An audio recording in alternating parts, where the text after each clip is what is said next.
Bab 24 Operasi sihir macam apa ini? Meng Yu juga tersenyum dan menatap dua wanita cantik yang tersisa. Apakah kamu mencoba mendekatiku? Si cantik berambut panjang ketiga jelas jauh lebih terampil. Adik kecil, aku baru saja ditinggal mati seorang bajingan. Dan ibuku mengalami kecelakaan mobil. Bisakah kau mentraktirku minum malam ini? Saya khawatir bukan malam ini, tapi hari lain. Meng Yu tersenyum tak berdaya. Mereka berdua belum pernah bertemu satu sama lain. Wanita cantik ini benar-benar ingin dia mentraktirnya minum. Meskipun dia merasa sangat sedih karena keluarga wanita cantik ini mengalami kemalangan. Ada begitu banyak orang sengsara di dunia ini. Dan dia tidak bisa menggunakan ini untuk menjual kesengsaraannya demi mendapatkan minuman gratis. Si cantik berambut panjang mendesah penuh penyesalan. Mata kecil yang kesal itu menatap Meng Yu selama beberapa detik. Lalu mengeluarkan kartu nama berlapis emas dan menyerahkannya kepada Meng Yu. Ketika Meng Yu mengulurkan tangannya untuk mengambilnya, jari-jarinya menggaruk telapak tangannya, dan tatapan yang diberikannya kepada Meng Yu menjadi semakin menawan, yang mengingatkan Meng Yu pada kucing betina yang sedang birahi di halaman kampung halamannya. Murong Qianyu yang berhati-hati memperhatikan gerakan kecilnya dan ekspresinya menjadi sedikit serius. Awalnya ia mengira mereka hanya sekelompok gadis miskin yang ingin makan daging angsa. Saya tidak menyangka dia ternyata cukup mampu. Tiba-tiba, wanita cantik keempat menangis tersedu-sedu.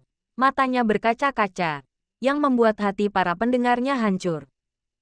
Orang-orang yang lewat yang mendengar wanita itu menangis berkumpul di sekitarnya. Adik, apa yang terjadi? Ya, kenapa kamu menangis tanpa alasan? Apakah ada yang menindasmu? Lihatlah gadis ini menangis dengan sedihnya. Pasti generasi kedua yang kaya ini yang meninggalkannya setelah berhubungan seks dengannya. Tidak banyak tuan muda yang baik dari keluarga kaya. Para penonton secara naluriah bersimpati dengan yang lemah. Apalagi seorang wanita cantik yang sedang menangis. Meski kecantikannya tak sebanding dengan nona kaya di sebelahnya yang berbusana cemerlang. Namun makin kesini makin mampu menggugah simpati murahan orang yang lewat. Mereka sudah membuat rencana dalam pikiran mereka. Sesuatu tentang generasi kedua yang kaya bosan dengan yang lama dan mencintai yang baru. Atau putri orang kaya yang mencuri cinta seseorang. Bagaimanapun juga, orang-orang selalu percaya pada apa yang mereka bayangkan. Dan mereka tidak terlalu peduli dengan kebenarannya. Tidak ada yang menindasku. Aku hanya jatuh cinta pada pria ini pada pandangan pertama. Aku benar-benar menyukainya, tetapi aku merasa tidak pantas untuknya. Jadi aku sangat sedih. Wanita cantik itu menyeka air matanya dengan sedih. Tatapan mata yang menyedihkan itu sungguh membangkitkan kelembutan dan keinginan untuk melindungi dalam hati setiap pria yang hadir. Kecuali Meng Yu. Pikirannya sekarang penuh dengan tabungannya sebesar 10.000 yuan. Menghadapi harta yang sebesar itu, dia tidak punya waktu untuk memikirkan hal lain. Mata para penonton meredup, tetapi mereka masih memaksakan senyum dan bersorak. Hai adik kecil, berilah aku kesempatan. Ya, yang terpenting bagi seorang istri adalah cinta sejati. Kamu berasal dari keluarga kaya, kamu mengendarai mobil mewah Phantom seharga puluhan juta, dan kamu memakai Armani. Yang kurang darimu hanyalah istri yang mencintaimu. Saya optimis terhadap kalian berdua. Saya juga mengucapkan restu. Jika kamu menikah di masa mendatang, jangan lupa undang kami untuk minum-minum di pesta pernikahan. Meng Yu mengangkat alisnya. Apa gunanya minum atau tidak? Dia dan Murong Qianyu bahkan belum mulai berkencan. Mengapa Anda menyebutkan istri Anda menghadiri pesta pernikahan? Tahukah kau, dia sekarang kaya, tetapi dia belum pernah merasakan cinta seorang pria kaya. Bagaimana jika dia bertemu pasangan yang lebih baik? Tetapi bukankah Anda harus menunggu beberapa tahun sebelum mempertimbangkan untuk menikah dan pergi ke liang lahat? Di samping itu, dia merasa cukup baik meskipun dia melajang selama sisa hidupnya. Pacar adalah sesuatu yang bisa sangat membuat frustrasi jika Anda tidak memilikinya dengan baik. Lebih baik menjadi lajang. Wanita cantik itu mengeluarkan sebuah kartu nama dan menciumnya, meninggalkan tanda cun berwarna merah tua di atasnya. Kemudian dia membungkuk sedikit dan menyerahkannya kepada Meng Yu dengan kedua tangan, dengan sikap yang sangat rendah hati. Meng Yu mengangkat tangannya untuk mengambilnya, lalu memasukkannya ke dalam sakunya bersama 3 benda sebelumnya. Kemudian dia tersenyum dan melambaikan tangan kepada keempat wanita pekerja cantik itu. Orang yang lewat juga bubar.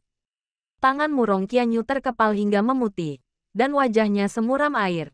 Jelaslah dia tidak menyangka bahwa di antara keempat gadis malang itu, sebenarnya ada seorang rubah betina berusia 1000 tahun yang tersembunyi. Taoisme sangat mendalam. Dia ceroboh dan tidak mengambil tindakan pencegahan. Jadi dia membiarkan mereka berhasil. Ia merasa sangat tertekan ketika membayangkan bahwa dirinya, seorang perawan, harus bersaing dengan 4 bajingan untuk mendapatkan seorang pria di masa mendatang. Ujung lainnya, keempat wanita pekerja cantik yang telah pulang berkumpul lagi. Masing-masing dari mereka mengeluarkan telepon seluler mereka dan menunggu pilihan pemuda kaya itu. Asal mereka bisa menambah gengsi si pemuda kaya, mereka akan melakukan suntikan ovulasi dan kemudian mencoba segala cara untuk mengajaknya berhubungan seks. Menurutku, kakak keempat menang. Aku benar-benar takut saat kau menangis seperti itu. Kau memang mahasiswa jurusan drama yang pernah bekerja di sebuah tos serba. Penampilanmu sangat memukau. Benar sekali, orang-orang bodoh itu masih berbicara untukmu. Mereka sangat mudah ditipu. Kakak keempat, kalau kamu jadi kaya, jangan lupakan kakak-kakakmu. Jangan khawatir, kakak, kalau aku bisa menikah dengan keluarga kaya, aku akan membantumu menemukan pasangan yang baik. Bahkan, kakak ketiga juga punya kesempatan. Kamu dicampakkan oleh bajingan, dan ibumu mengalami kecelakaan mobil. Kurasa pemuda kaya itu pasti patah hati, tapi pacarnya ada di sisinya. Jadi sulit baginya untuk menghiburmu dengan kata-kata lembut. Kenyamanan, aku perlahan menghiburnya di kamar hotel. Sebenarnya, kakak tertua dan kedua juga punya kesempatan. Setiap pemuda kaya punya selera yang berbeda. Bukankah Tuan Muda Chen suka merebut pacar orang lain terakhir kali? Dia benar-benar bian. Sisi Meng Yu. Setelah menyelesaikan keadaan darurat, dia berjalan ke lobi di lantai pertama gedung perkantoran, berbelok ke kiri dan berjalan menuju ruang lift gedung B. Ketika dia melewati lemari ekspres, dia mengeluarkan paket ekspres. Tuan Meng, apa yang ada di sini? Murong Qianyu sedikit penasaran.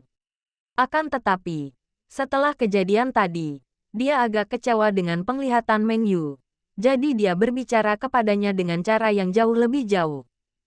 Kacang, mantan pacarku suka makan kacang. Meng Yu menertawakan dirinya sendiri. Tiba-tiba, Meng Yu teringat sesuatu.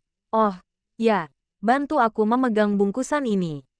Kalau kamu tidak keberatan, kamu bisa membukanya dan memakannya. Murong Qianyu makan sambil menyeringai. Dia, Murong Qianyu, bersumpah bahwa dia akan mati kelaparan di sini. Tidak mungkin aku mau makan apapun dari Meng Yu lagi. Terutama saat dia memikirkan adegan Meng Yu berhubungan seks dengan pecundang itu di masa depan. Murong Qianyu merasa mual. Bukannya Murong Qianyu tidak bisa menerima persaingan, tapi meskipun pesaingnya bukanlah seorang wanita dari keluarga kaya, dia setidaknya harus berasal dari keluarga baik-baik, bukan? Apakah keempat bajingan itu, yang entah sudah berapa kali mereka berbisnis, memenuhi syarat untuk bersaing dengannya demi seorang pria? Bukankah itu akan menurunkan statusnya? Melihat Meng Yu berjalan ke pintu lift, Murong Qianyu tidak tahu apa lagi yang ingin Meng Yu katakan. Apakah kau terburu-buru untuk meningkatkan gengsi para bajingan itu? Itu terlalu berlebihan. Murong Qianyu adalah seorang wanita cantik, menawan bagaikan peri dan sempurna seperti biasanya. Apakah dia begitu tidak menarik? Atau ada yang salah dengan XP Meng Yu? Meng Yu berhenti ketika dia mencapai tempat sampah. Setelah mengeluarkan keempat kartu nama itu dari sakunya, dia dengan ceroboh membuangnya ke tempat sampah. Lalu dia berjalan kembali ke belakang Murong Qianyu. Murong Qianyu tertegun di tempat. Kerja bagus. Dia bilang, wow, operasi sihir macam apa ini?